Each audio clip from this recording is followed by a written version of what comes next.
என் பெயர் திவ்யா. எனக்கு இப்போது வயது ஆகிறது. எனக்கு திருமணமாகி கிட்டத்தட்ட 4 வருடங்கள் முடிந்துவிட்டன. என் கணவர் வீட்டில் நான் ஆரம்பத்தில் மிகவும் மகிழ்ச்சியாகவும் நிம்மதியாகவும் வாழ்ந்து வந்தேன். என் புகுந்த வீடு ஒன்றும் பெரிய கூட்டு குடும்பம் இல்லை. என் கணவரும் என் மாமனாரும் மட்டுமே அந்த வீட்டில் என்னுடன் இருந்தனர். என் மாமியார் நான் அந்த வீட்டுக்கு மருமகளாக வருவதற்கு 6 மாதங்களுக்கு முன்பே திடாரென இறந்துவிட்டார். என் கணவர் தான் பெற்றோருக்கு ஒரே மகன் என்பதால் என் மாமியாரின் மரணத்திற்கு பிறகு அந்த வீடு பார்ப்பதற்கு மிகவும் வெறிச்சோடி போயிருந்தது. ஏனெனில் என் கணவரும் மாமனாரும் காலையில் வேலைக்கு சென்ற பிறகு நாள் முழுவதும் அந்த வீடு முற்றிலும் காலியாகவே இருக்கும்.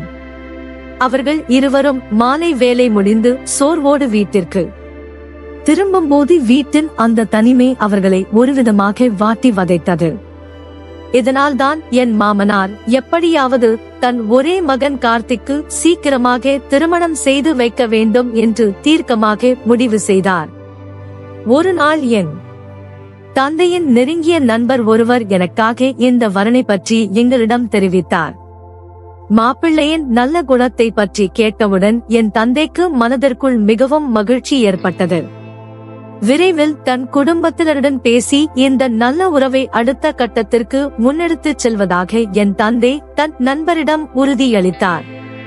அடுத்த நாள் மதியம் நாங்கள் அனைவரும் ஒன்றாக அமர்ந்து சாப்பிட்டுக் கொண்டிருந்த போது என் தந்தை இந்த நல்லவரனை பற்றி என் தாயிடம் கூறிவிட்டு என்னை ஆசையோடு பார்த்து புன்னகைத்தார். என் தாய் தந்தையர் இருவரும் இந்த வரன் அமைந்ததில் மிகவும் மகிழ்ச்சி அடைந்தனர். பெரிய குடும்பமாக இல்லாவிட்டால் அதிக அளவில் குடும்ப சிக்கல்கள் இருக்காது. நான் பல வீண் பிரச்சனைகளிலிருந்து தப்பித்து நிம்மதியாக வாழலாம் என்று நினைத்து அவர்கள் மனதார சந்தோஷப்பட்டனர். என் தந்தை என் திருமணத்தை உடனடியாக நிச்சயித்தார். அடுத்த ஒரு வாரத்திலேயே கார்த்திக்கும் எனக்கும் திருமணம் மிகவும் எளிமையான முறையில் நடந்தது. ஏனெனில் திருமணத்தை நிச்சயிக்கும் போதே என் மாமனார் என் தந்தையிடம் தங்களுக்கு பெண் வீட்டாரிடமிருந்து எந்தவிதமான வரதட்சணையோ அல்லது சீதனமோ தேவையில்லை என்றும் ஆடம்பரமான செலவுகளை செய்வதில் தனக்கு துளியும் விருப்பமில்லை என்றும் திருமணம் தர்மப்படி எளிமையாக நடந்தால் மட்டுமே போதும் என்றும் திட்டவட்டமாக கூறிவிட்டார். இது முற்றிலும் உண்மைதான். அவர்கள் இருவரும் குணத்தில் மிகவும் நல்ல மனிதர்களாக இருந்தார்கள். எல்லாவற்றிலும் சிறந்த விஷயம் என்னவென்றால் என் மாமனாருக்கு விதவிதமாக சமைப்பது என்றால் மிகவும் பிடிக்கும்.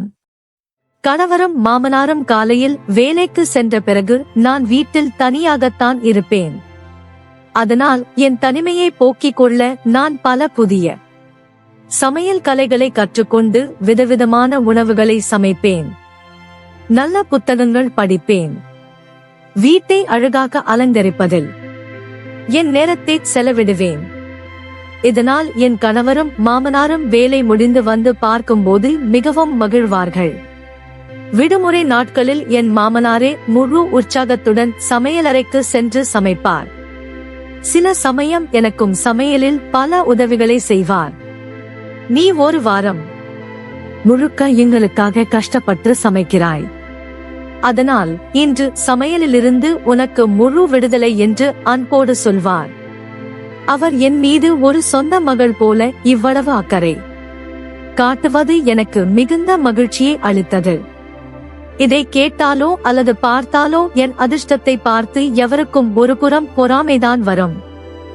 நானும் என்னை மிகவும் அதிர்ஷ்டசாலி என்றுதான் நினைத்துக் கொண்டேன். ஆனால் என் மாமனார் எதற்காக என் மீது இவ்வளவு பாசம் காட்டி இதையெல்லாம் செய்கிறார் என்று அப்போது எனக்குள் எந்த ஒரு சந்தேகமும் தோன்றவில்லை. இப்படியே சில மாதங்கள் அமைதியாக கழிந்தது. என் கணவர் கார்த்திக் ஒரு புதிய தொழில் வியாபாரத்தை தொடங்கினார். இதன் காரணமாக அவர் அடிக்கடி வேறு ஒரு பெரிய நகரத்திற்கு சென்று சில நாட்கள் தங்க வேண்டிய சூழ்நிலை ஏற்பட்டது. என் மாமனார் வீட்டில் மிகவும் நல்லவராக துணையாக இருந்ததால் எனக்கு கணவர் வெளியில் செல்வதில் எந்த ஒரு சிரமமும் தெரியவில்லை. நான் மகிழ்ச்சியுடன் என் கணவரை தொழிலுக்காக செல்ல அனுமதித்தேன். இது இப்படியே சில காலம் தொடர்ந்தது. சில மாதங்களுக்கு பிறகு என் மாமனாரும் தன் அரசு பணியிலிருந்து ஓய்வு பெற்றார். இப்போது அவர் நாள் முழுவதும் வீட்டிலேயேதான் இருப்பார்.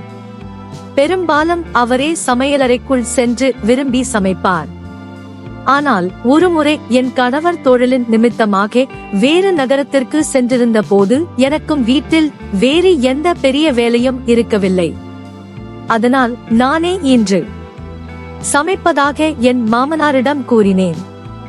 ஆனால் என் மாமனாரோ இல்லை மகளே, நான் தான் இன்று சமைப்பேன் என்று பிடிவாதமாக கூறி என் உதவியை மறுத்துவிட்டார். அவர் இவ்வளவு பாசமாக சொன்னதால் நானும் அதற்கு மேல் எதுவும் பேசாமல் அமைதியாகிவிட்டேன். அன்று இரவு மாமனார் தான் சமைத்தார். நான் அவர் சமைத்த உணவை சாப்பிட்டுவிட்டு என் அறைக்கு சென்று படுத்தேன். ஆச்சரியப்படும் விதமாக படுக்கையில் விழுந்த உடனேயே எனக்கு கடுமையான தூக்கம் கண்களை சுழற்றியது. நான் அப்போது இதை ஏதோ சோர்வினால் ஏற்பட்டது என்று சாதாரணமாக நினைத்து பெரியதாக யோசிக்கவில்லை. ஆனால் மறுநாள் காலையில் நான் விழித்து எழுந்தபோது என் படுக்கையிலும் உடைகளிலும் ஒரு விசித்திரமான அழுக்கு ஒட்டி இருந்தது. இதை பற்றி நான் ஆரம்பத்தில் யாரிடமும் எதுவும் பேசவில்லை. என் மாமனார் மீது அப்படி ஒரு தவறான எண்ணமும் எனக்குள் வரவில்லை. ஆனால் அடுத்த சில நாட்களிலும் இது ஏன் திரும்ப நினைக்கிறது என்று எனக்குள் ஒரு பயமும் கவலையும் உருவாக ஆரம்பித்தது. நான் வழக்கமாக சமைக்கும் போது நிம்மதியாக சாப்பிட்டுவிட்டு படுத்தால் எனக்கு இவ்வளவு சீக்கிரம் எப்போதும் தூக்கம் வந்ததே இல்லை. படுத்த சிறிது நேரத்துக்கு பின்னர் புரண்டு படுத்துதான் எனக்கு மெதுவாக தூக்கம் வரும் என்பது என் சிறுவயது முதலே இருக்கும் ஒரு பழக்கம். ஆனால் எனக்கு திடார் என்று நினைவிழந்து தூக்கம் வந்த அந்த 2 நாட்களிலும் என் மாமனார்தான் உணவை சமைத்திருந்தார் என்பது என் நினைவுக்கு வந்தது. இங்கு இருக்கும் பெரிய பிரச்சனை என்னவென்றால் இதை பற்றி என்னால் யாரிடமும் நேரடியாக பேச முடியவில்லை. என் கணவரிடம் சொன்னால் எந்த ஒரு மகனும் தன் சொந்த தந்தையை பற்றி தவறாக கூறினால் உடனடியாக கேட்க மாட்டான். வீட்டில் வேறு யாரும் சாட்சிக்கு இல்லாததால் அவர் என்னையே குற்ற உணர்ச்சியோடு குறை சொல்வார். என் பெற்றோரையும் இந்த விஷயத்தை கூறி தேவையின்றி கவலைப்பட வைக்க நான் விரும்பவில்லை. நான் மனதிற்குள் பயந்து கவலைப்பட தொடங்கி மெதுவாக என் மாமனாரிடமிருந்து விலகி இருக்க முயற்சி செய்தேன். ஆனால் அவர் நாள் முழுவதும் வீட்டிலேயே தான் இருந்தார். என் கணவரும் வீட்டில் இல்லாததால் நான் வேறு வழியின்றி அவருடன் பேச வேண்டி இருந்தது. அவர் எல்லா நேரமும் ஏதோ ஒரு காரணத்தை சொல்லி என்னை சுற்றியே இருக்க விரும்பினார். முதலில் அது எனக்கு ஒரு தந்தையின் பாசமாக தெரிந்தது. வித்தியாசமாக தெரியவில்லை. ஆனால் இப்போது நடப்பவைகளை எல்லாம் யோசித்து பார்க்கும்போது எனக்கு மிகவும் விசித்திரமாகவும் பயமாகவும் தெரிந்தது. அதனால் நான் அவர் முன்னால் தனியாக செல்லாமல் இருக்க பல வழிகளில் முயன்றேன். அடிக்கடி ஏதோ ஒரு சாக்கு போக்கு காரணங்களை சொல்லிவிட்டு வீட்டை விட்டு வெளியே கடைக்கு சென்று விடுவேன். ஆனால் எவ்வளவு நேரம்தான் வெளியில் இருக்க முடியும்? இறுதியில் மீண்டும் அந்த வீட்டுக்கு தானே வர வேண்டி இருந்தது. ஒரே வீட்டில் வாழ வேண்டி இருப்பதால் அவரிடமிருந்து முற்றிலும் விலகி இருப்பது எனக்கு சாத்தியமில்லாமல் போனது. பிறகு ஒரு நாள் எல்லாமே மீறிவிட்டது. என் மாமனார் என் கணவரை ஒரு நாள் கட்டாயப்படுத்தி நீ இன்னும் பெரிய வேலைகளை தேடிவிட்டு வா என்று கூறி வேறு ஒரு தூரத்து நகரத்திற்கு வலுக்கட்டாயமாக அனுப்பி வைத்தார். என் கணவர் அங்கே இப்போது வேலை எதுவும் இல்லை, நான் இப்போது போவது வீண் என்று எவ்வளவோ கூறியும் என் மாமனார் எப்படி வேலை தேடுவது என்று உனக்கு என்ன தெரியும்? 4 முறை பெரிய அலுவலகங்களுக்கு நேரில் சென்று வந்தால்தான் நல்ல வாய்ப்புகள் கிடைக்கும் என்று கோபமாக பேசினார். வேறு வழி இல்லாமல் என் கணவர் மீண்டும் வேறு நகரத்திற்கு புறப்பட்டுச் சென்றார். என் கணவர் வீட்டை விட்டுச் சென்றதும் என் மாமனாரின் முகத்தில் அவர் மனதில் விரும்பிய ஏதோ ஒன்று நிறைவேறியது போன்ற ஒரு விசித்திரமான மகிழ்ச்சி தெரிந்தது. எனக்குள் பயம் அதிகமாகி நான் என் மாமனாரிடம் அங்கே நான் சில நாட்கள் என் பெற்றோர் வீட்டுக்கு செல்ல விரும்புகிறேன் என்றேன். ஆனால் என் மாமனாரோ என் மகன் கார்த்திக் இப்போது வீட்டில் இல்லை. நீயும் வீட்டை விட்டு போய்விட்டால் நான் தனியாக இந்த வெறிச்சோடிய வீட்டில் என்ன செய்வேன்? அவன் வேறு நகரத்திலிருந்து திரும்பி வரும் வரை இங்கேயே இரு. பிறகு நீ தாராளமாக போகலாம் என்று கூறி என் கோரிக்கையை முற்றிலும் மறுத்துவிட்டார். வேறு வழி இல்லாமல் நான் அந்த வீட்டில் மாட்டிக்கொண்டேன். என்னால் அவரை எதிர்த்து பேசவும் முடியவில்லை. ஆனால் என் மனதில் ஏற்படும் அந்த விசித்திரமான சந்தேகம் என்னை விட்டு எப்படி போகும்?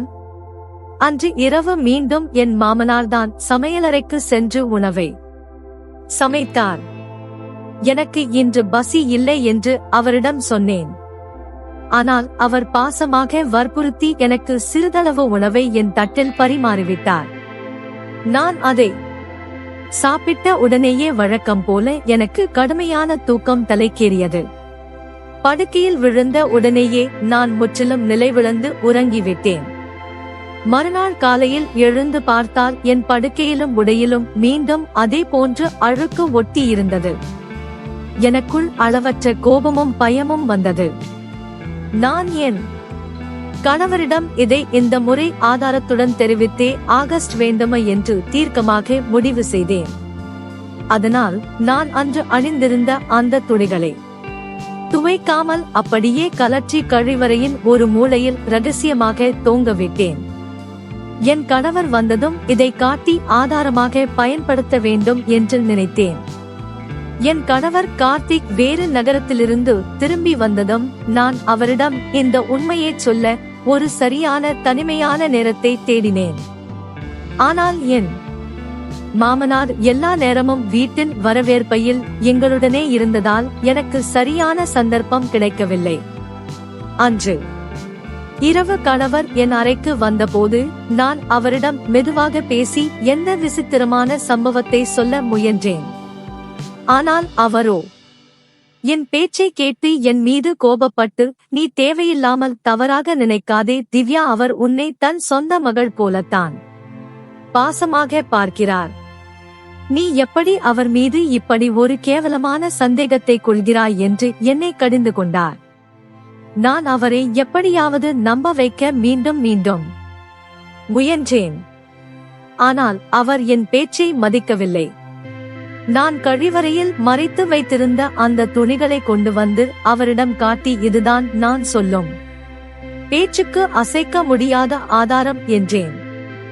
ஆனால் அவர் தன் தந்தைக்கு எதிராக ஒரு வார்த்தையை கூட கேட்க விரும்பவில்லை. அதனால் அவர் என் பேச்சில் இருந்த உண்மைகளை நம்ப மறுத்தார்.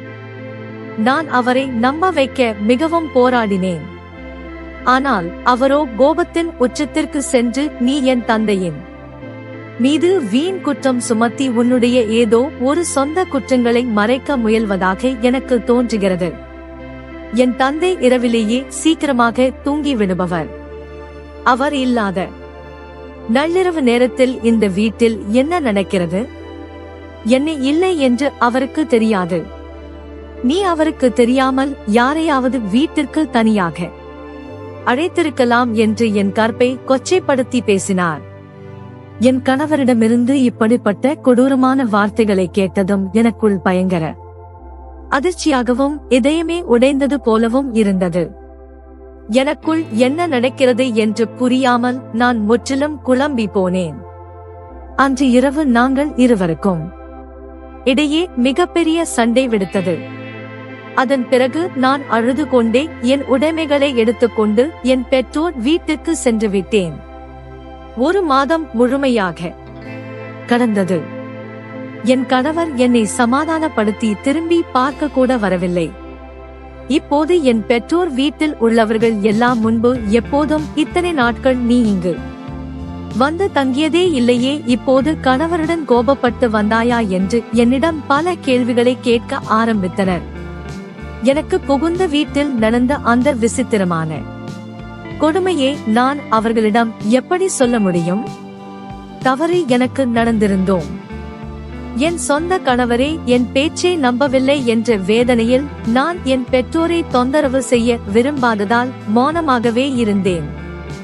என் வாழ்க்கையில் அடுத்து என்னதான் நடக்கப் போகிறது என்று பொறுத்திருந்து பார்க்க விரும்பினேன். சில நாட்களுக்கு பிறகு யாரும் எதிர்பாராத விதமாக என் மாமனார் என்னை மீண்டும் அவர்கள் வீட்டுக்கு அழைத்துச் செல்ல எங்கள் வீட்டுக்கு நேரில் வந்தார். மகளே, நீ புகுந்த வீட்டை விட்டு வந்து இத்தனை நாட்கள் ஆகிவிட்டது. நீ இன்னும் வீட்டுக்கு திரும்பி வரவில்லை. அதனால்தான் நான் உன்னை அன்போடு கூட்டி செல்ல வந்தேன் என்று என் பெற்றோரிடம் கூறினார். அவருடைய இந்த அன்பான பேச்சை கேட்டு என் பெற்றோர் வீட்டில் உள்ளவர்கள் மிகவும் மகிழ்ச்சி அடைந்தனர். ஆனால் எனக்கு அவருடன் மீண்டும் அந்த வீட்டுக்கு செல்ல துளியும் விருப்பமில்லை. ஏனென்றால் நான் அவர் மகனுடன் சண்டை போட்டுவிட்டுதான் வந்திருந்தேன். எங்கள் சண்டையை பற்றி என் மாமனார் எப்படியோ அறிந்திருக்கலாம் போல. அதனால் அவர் என்னிடம் தனியாக வந்து, உங்களுக்குள் என்ன பிரச்சனை என்றாலும் தம்பதியர் இருவரும் ஒன்றாக உட்கார்ந்து பேசி தீர்த்து கொள்ளுங்கள் மகளே. இப்படி கோபப்பட்டு பிரிந்திருப்பது எந்த பிரச்சனைக்கும் ஒரு சரியான தீர்வாகாது என்று சமாதானப்படுத்தி என்னை வலுக்கட்டாயமாக தன்னுடன் அழைத்து வந்தார். என் குடும்பத்தாருக்கு அங்கு நடந்த எதையும் சொல்ல முடியாத ஒரு இக்கட்டான சூழ்நிலையில் நான் இருந்ததால் நான் வேறு வழியின்றி கண்ணீருடன் அவருடன் செல்ல வேண்டிய இருந்தது. நான் மீண்டும் புகுந்த வீட்டுக்கு திரும்பினேன். ஆனால் என் கணவர் கார்த்திக்கின் முகம் சற்றும் சரியாக இருக்கவில்லை. அவர் என்னை பார்த்து ஏளனமாக நான் சந்தேகித்த அதே என் தந்தைதான் பெருந்தன்மையாக உன்னை மீண்டும் இந்த வீட்டுக்கு தேடி வந்து அழைத்து வந்திருக்கிறார் என்று என்னிடம் சுட்டிக்காட்டினார். அவர் மட்டும் வரவில்லை என்றால் நான் ஒருபோதும் உன்னை இந்த வீட்டிற்குள் சேர்த்திருக்க மாட்டேன் என்று கூறினார். என் மீது எந்த தவறும் இல்லாத போதிலும் நான் அவர் முன்னால் குற்றவாளியே போல வெட்கப்பட்டு தலைகுனிய வேண்டியிருந்தது. நான் அவரிடம் கஷ்டப்பட்டு மன்னிப்பும் கேட்க வேண்டியிருந்தது. மிகவும் போராட்டத்திற்கு பிறகு எல்லாம் சாதாரணமாக மாறியது. இப்போது நான் அந்த வீட்டில் முற்றிலும் அமைதியாக இருந்தேன். என் கணவருடன் அதிகமாக பேசவில்லை. ஆனால் என் மாமனாரின் அந்த சமையல் வழக்கம் அப்படியேதான் தொடர்ந்தது. அவர் சமைப்பார். பெரும்பாலும் அவர் சமைத்த உணவை சாப்பிட்ட பிறகு எனக்கு தூக்கம் வந்துவிடும். இது என்ன வகையான சதி என்று எனக்குள் புரியவில்லை. நான் எவ்வளவு விழிப்போடு இருக்க முயற்சி செய்தாலும் அந்த உணவை சாப்பிட்ட சில நிமிடங்களிலேயே எனக்கு தூக்கம் வந்துவிடும். யாரிடமும் என்னால் இதை பற்றி பேச முடியவில்லை. எனக்கு அடுத்து என்ன செய்வது என்றே தெரியவில்லை. என் வாழ்க்கை மிகவும் விசித்திரமாக போய்க் கொண்டிருந்தது. நான் என் வாழ்நாளில் ஒருபோதும் நினைக்காத விதத்தில் என் வாழ்க்கை மாறிவிட்டது. இப்போது என் உடலின் மீது எனக்கே ஒருவித அருவருப்பு ஏற்பட்டது. நான் என்னவாக இருந்தேன், இப்போது என்னவாகிவிட்டேன் என்று நினைத்து அழுதேன். என் மாமனார் என் இந்த விலகல் பழக்கத்தை கண்டுபிடித்து விட்டார் போல. அதனால் அவர் என்னிடம் முன்போல அதிகமாக பேசவில்லை. ஆனால் சமைக்கும் பழக்கம் மட்டும் அப்படியே தொடர்ந்தது. உண்மை என்னவென்றால் என் மாமனார் சமையலில் மிகவும் கை தேர்ந்தவர். அத்தனை ருசியாக சமைப்பார். அவர் சமைத்த உணவை ஒருமுறை சாப்பிட்டவர் எவராயினும் அவருடைய சமையலுக்கு அடிமையாகி விடுவார்கள். ஆனால் இப்போது எனக்கு அவர் சமையலை பார்த்தாலே ஒருவித பயமும் அருவருப்பும் ஏற்பட்டது. ஆனால் உயிர் வாழ வேண்டுமே என்பதற்காக நான் அதை சாப்பிட வேண்டி இருந்தது. 3 பேர் மட்டுமே உள்ள அந்த சிறிய வீட்டில் நான் எனக்காக தனியாக சமைத்துக் கொள்ளவும் முடியவில்லை. ஆனால் மனிதன் மிகவும் துயரப்பட்டு வழியின்றி தவிக்கும் போது அவன் நினைத்து பார்க்காத ஏதோ ஒரு வழியில் இறைவன் ஒரு நல்ல வழியை காட்டுவார் என்று பெரியவர்கள் சொல்வார்கள். எனக்கும் அப்படித்தான் என் வாழ்க்கையில் நடந்தது. ஒரு நாள் நான் வெளியில் ஒரு பெரிய கடைக்கு சென்றிருந்த போது தற்செயலாக என் கல்லூரியில் என்னுடன் படித்த ஒரு பழைய நெருங்கிய தோழியை சந்தித்தேன். அவளுடைய கணவரின் வேலை இடமாற்றம் காரணமாக அவள் சில வருடங்களுக்கு முன்பு வேறு நகரத்திற்கு சென்று விட்டாள். இப்போது அவள் மீண்டும் தன் குடும்பத்துடன் இந்த நகரத்திற்கே திரும்ப வந்திருக்கிறாள். இவ்வளவு நாட்களுக்கு பிறகு என் அன்பு தோழியை சந்தித்தது என் மனதிற்கு மிகுந்த மகிழ்ச்சியையும் ஆறுதலையும் அளித்தது. நாங்கள் இருவரும் அடிக்கடி சந்திப்பதற்கான திட்டங்களை வகுத்தோம். எங்கள் இருவர் வீட்டிற்கும் மாறி மாறி சென்று வருவது ஆரம்பமானது. அவள் 2 முறை எங்கள் வீட்டுக்கு வந்திருந்தாள். அப்போது அவள் எனக்கும் என் மாமனாருக்கும் இடையே இருந்த அந்த விசித்திரமான விலகல் நடத்தையை மிகவும் கூர்ந்து கவனித்தாள். அதனால் என்னிடம் தனியாக வந்து, ஏன் திவ்யா உங்கள் வீட்டில் ஒரு மாதிரி இருக்கிறது என்று கேட்டாள். நான் என் மனபாரத்தை தாங்க முடியாமல் எனக்கு அந்த வீட்டில் நடக்கும் எல்லாவற்றையும் அழுது கொண்டே அவளிடம் சொன்னேன். முதலில் அவள் என் கதையை கேட்டு மிகவும் அதிர்ச்சி அடைந்தாள். பின்னர் இந்த ஆபத்தான விஷயத்தில் எனக்கு எப்படியாவது உதவுவதாக உறுதி அளித்து வாக்குறுதி அளித்தாள். ஒரு நாள் என் கணவர் எப்போதும் போல தொழிலின் காரணமாக வேறு நகரத்திற்கு சென்றிருந்த போது என் மாமனார் வீட்டில் உணவே சமைத்தார்.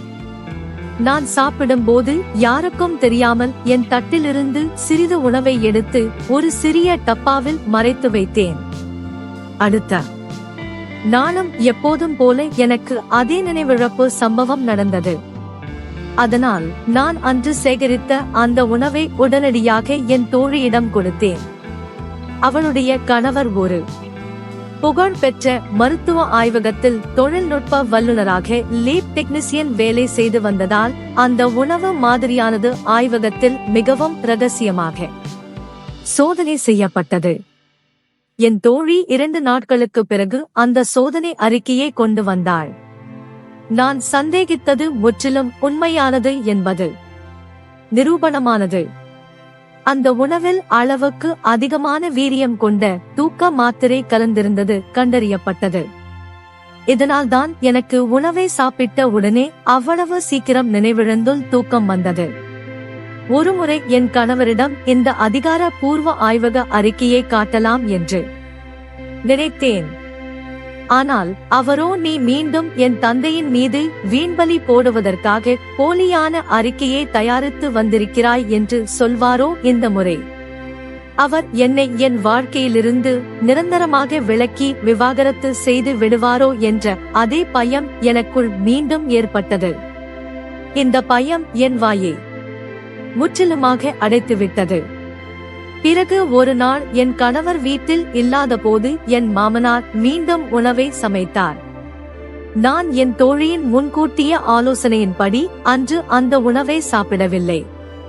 சாப்பிடுவது போல மாமனாருக்கு முன்னால் நடித்துவிட்டு யாருக்கும் தெரியாமல் உணவை மறைத்து வைத்துவிட்டு என் அறைக்கு சென்று படுத்துக் கொண்டேன். இன்று எனக்கு தூக்கம் வராது என்பதால் நான் படுத்த பிறகு எனக்கு இந்த வீட்டில் என்னதான் நடக்கிறது என்று என் கண்களால் பார்க்க விரும்பினேன்.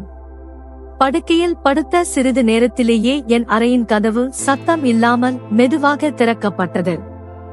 என் உடல் பயத்தால் நடுங்கியது. ஆனால் நான் தூங்குவது போலவே மூச்சை பிடித்துக் கொண்டு அமைதியாக படுத்துக் கொண்டேன். ஏனென்றால் இன்று இரவு நான் இந்த மர்மத்தை முழுமையாக தெரிந்து கொள்ள வேண்டும் என்பதில் உறுதியாக இருந்தேன். என் மாமனார் என் அறைக்கு வந்து என்ன செய்கிறார் என்று நான் பார்க்க வேண்டும். அவர் என்னிடம் ஏதேனும் தவறாக நடந்து கொள்ள முயன்றால் நான் சத்தமாக அலறி ஊரை கூட்டி விடுவேன் என்று மனதிற்குள் முடிவு செய்திருந்தேன். ஆனால் என் மனதில் மற்றொன்றும் தோன்றியது. நான் சத்தம் போட்டால் இந்த நள்ளிரவில் சாட்சி இல்லாமல் யாரும் என் பேச்சை நம்ப மாட்டார்கள். இப்போது என் மீதே எனக்கு கோபம் வந்தது. என்ன ஆபத்தான ரகசியத்தை தெரிந்து கொள்ள நான் ஏன் என் தொலைபேசியில் வீடியோ பதிவு செய்ய ஏற்பாடு செய்யவில்லை? எல்லாம் தெளிவாக பதிவாகி இருக்குமே. ஆனால் நடக்க வேண்டியது நடந்துவிட்டது. இப்போது என் மாமனாரின் அடுத்த நடவடிக்கை என்னவாக இருக்கும் என்று நான் உற்று பார்க்க வேண்டிய இருந்தது. அதனால் நான் தூங்குவது போல் அமைதியாக படுத்துக் கொண்டேன். நான் நன்றாக தூங்கிவிட்டேன் என்று அவருக்கு முழுமையாக உறுதியானதும் அவர் என் படுக்கையின் அருகில் வந்து மெதுவாக அமர்ந்தார். ஆனால் நான் நிஜமாகவே விழித்திருக்கிறேனோ என்று அவருக்கு ஏதோ ஒரு சந்தேகம் ஏற்பட்டிருக்கலாம் போல. அவர் என் அருகில் சில நொடிகள் அமர்ந்துவிட்டு என்னை எதுவும் செய்யாமல் அங்கிருந்து அமைதியாக எழுந்து வெளியே சென்றுவிட்டார். என் பக்கம் இருக்கும் உண்மையை நிரூபிக்க என்னிடம் அப்போது போதிய வீடியோ ஆதாரம் எதுவும் இல்லை. அதனால் என் கணவரிடம் என்னால் எதையும் சொல்ல முடியவில்லை.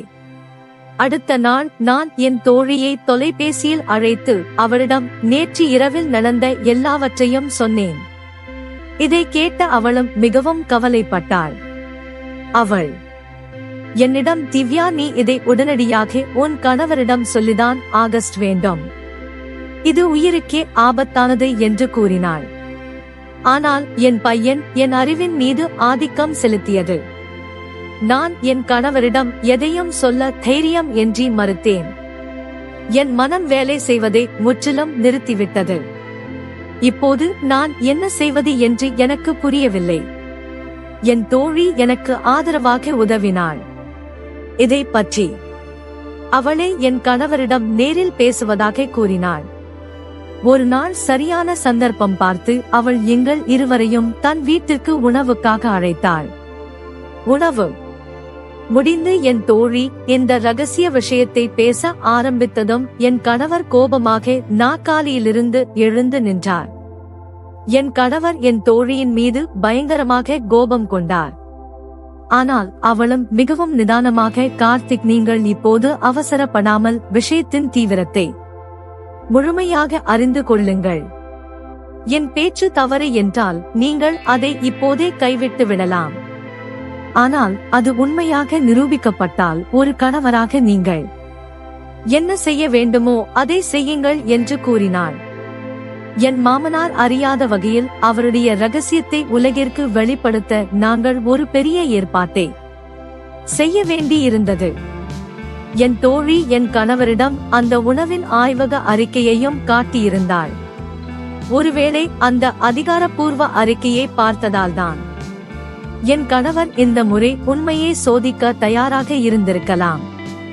சுமார் ஒரு வாரத்திற்கு பிறகு என் கணவர் திட்டமிட்டபடி தன் தந்தையிடம் சென்று ஒரு முக்கியமான தொழில் வேலைக்காக நான் வேறு நகரத்திற்கு செல்ல வேண்டும் என்று கூறினார். இதை கேட்ட என் மாமனார் வழக்கம் போல மிகவும் மகிழ்ச்சி அடைந்தார். அவசியம் போய் வா என்று கூறினார். என் கணவர் தயாராகி வீட்டை விட்டு சென்றார். ஆனால் அவர் வேறு நகரத்திற்கு செல்லவில்லை. சத்தமில்லாமல் தன் நண்பரின் வீட்டுக்கு சென்று தங்கினார். பின்பு இரவு எப்போதும் போல என் மாமனார் சமையலறையில் உணவே சமைத்தார். அவர் சமையல் வேலையில் மிகவும் பிஸியாக இருந்த நள்ளிரவு நேரத்தில் என் கணவர் கார்த்திக் சத்தமில்லாமல் வீட்டின் பின்பக்க கதவு வழியாக வீட்டிற்குள் வந்தார். நேராக எங்கள் அறைக்குள் சென்று ஒரு மறைவான இடத்தில் ஒளிந்து கொண்டார்.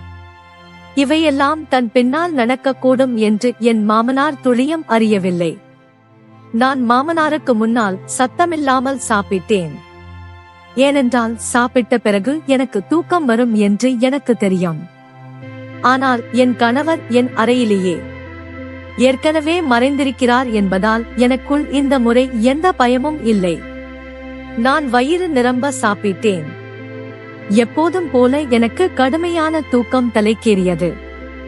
நான் அறைக்கு சென்று என் கணவரிடம், எனக்கு தூக்கம் வருகிறது கார்த்திக், நான் சாப்பிட்டு விட்டேன்.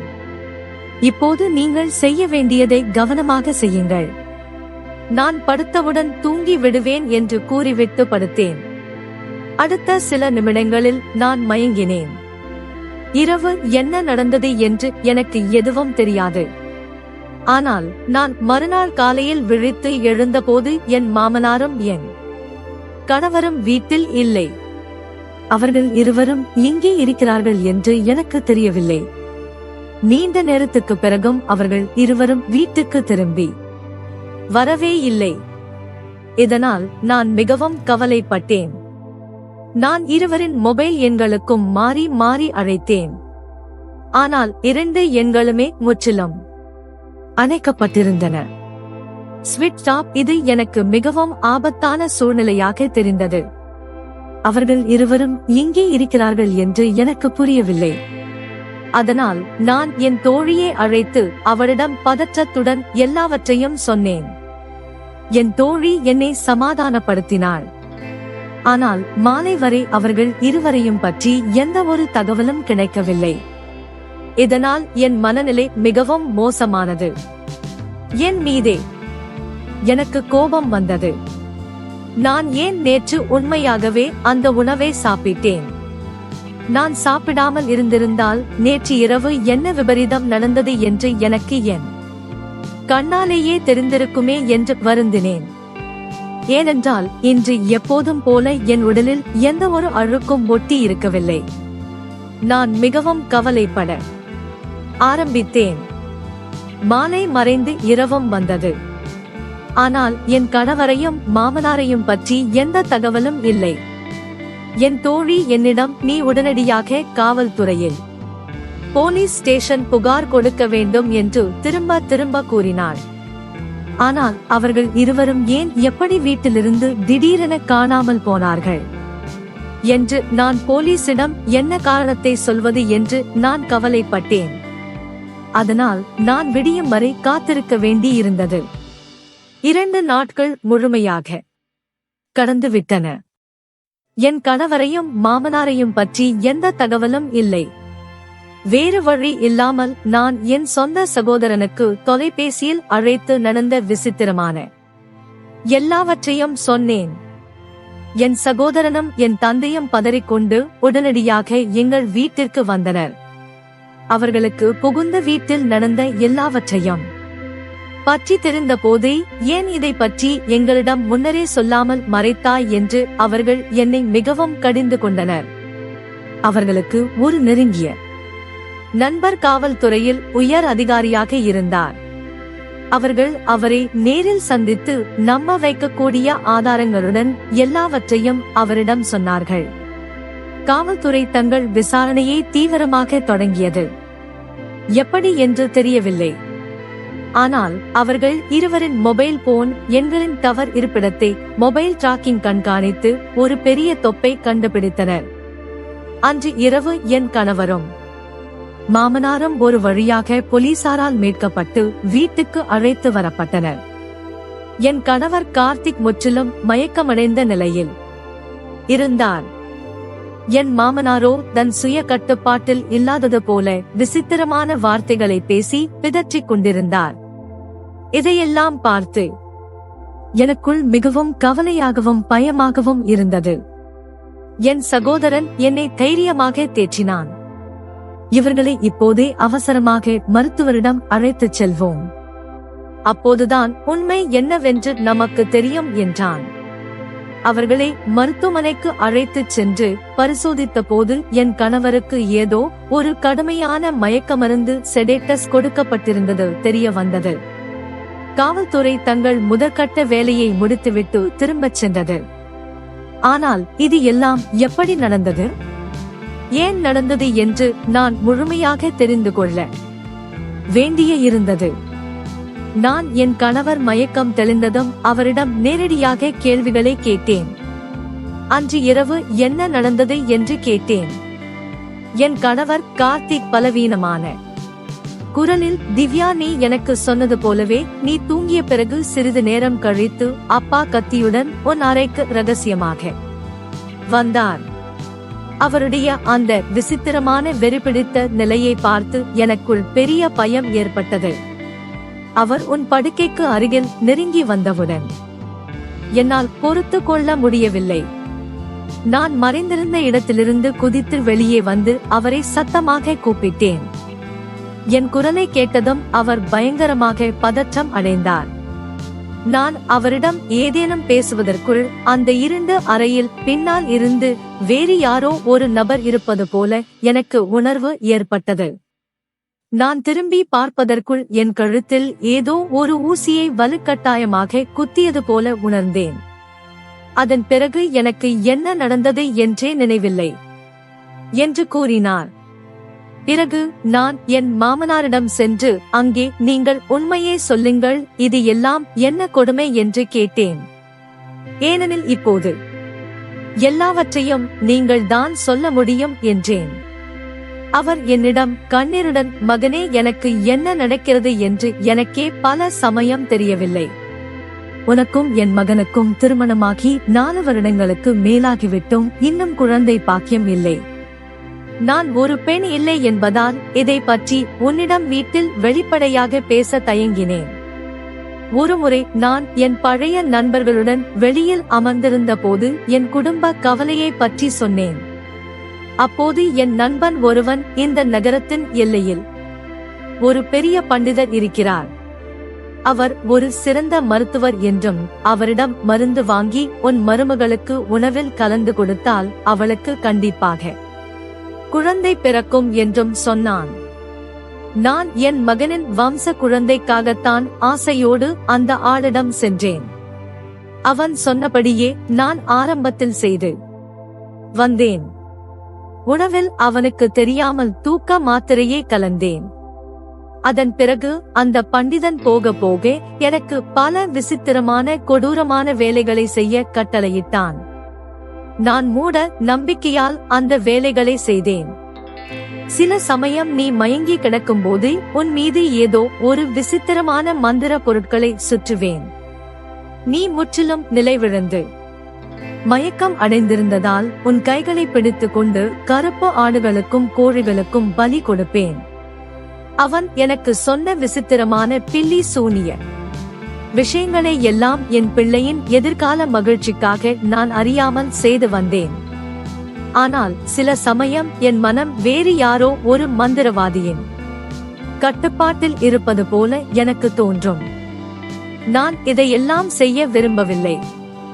ஆனால் நான் என் சுய கட்டுப்பாட்டை இழந்து கொண்டிருந்தேன். அன்று இரவு என் மகன் என்னை அறையில் வைத்து பிடித்த போது அதுவே அந்த மாந்திரிகனின் கடைசி பூஜையாக இருந்தது. என் மகன் கூப்பிட்டதும் நான் திகைத்து போனேன்.